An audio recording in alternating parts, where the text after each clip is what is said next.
Well, hey, life groups, as we're a few weeks into the new year, I hope that the new year is going well for you so far, and perhaps you've already been connecting a couple of times as a group, or some groups might kind of just be getting back into some rhythm here in the new year, but hopefully you're having meaningful opportunities to keep building your relationships and even sharing in one another's lives in ways you're aspiring to grow, particularly in your following of Jesus in the year ahead.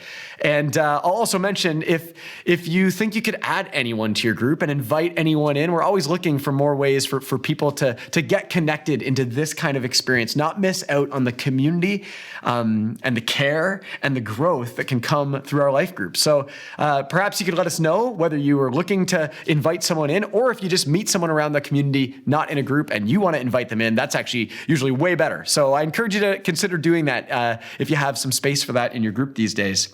As a quick kind of recap of this Sunday's message, we're in a series continuing through the book of Acts that we've called The Story Of, because each week we're looking at the story of a particular character from the life of the early church and some of the most influential characters and the stories of their lives. And today, or this week, we were looking at the story of Saul, who eventually became known as the Apostle Paul of the New Testament, and his transforming, life-changing encounter with Jesus that changed his life forever.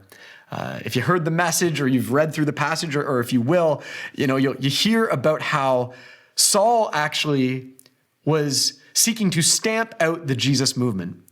So much so out of his religious zeal and devotion that he was hunting down Christians to put them in prison or even kill them. We heard about Stephen a couple of weeks ago, who was martyred, and Saul was presiding over that experience.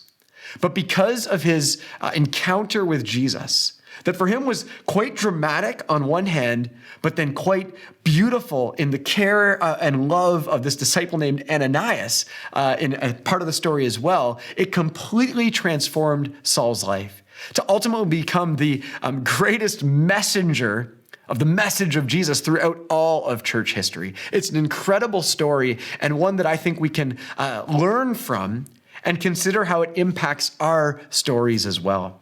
So there's questions in your conversation guide to process some of this, some suggested parts of the passage to read and reflect on. I invite you to consider how wild it is that Jesus chose Saul as his chosen instrument to really spread the gospel across the Roman Empire. And I invite you to notice Ananias and the role that he played in Saul's story, in this story, by saying, "Yes, Lord," to Jesus, to really embody the love of Jesus to Saul so that his life could be changed. And then to consider that, as I shared in the message, that the message of Jesus can change everything, and the mission of Jesus chooses everyone. What does that mean for your story and your life? What does the message of Jesus want to change in your life these days? And how does the mission of Jesus want to choose you, involve you, invite you to be about sharing the good news of Jesus, the love of Jesus with others? I hope you have a great conversation processing that. And I invite you, as much as it sometimes takes courage and vulnerability, as best you can, or as you sense even God's Spirit leading, be vulnerable about how you're processing these ideas and these questions in your life. Because as we do that, we only deepen our relationships, we deepen our love for each other, and I think we deepen the way that we grow to be more like Jesus. So have a great time together, and we hope to see you again soon.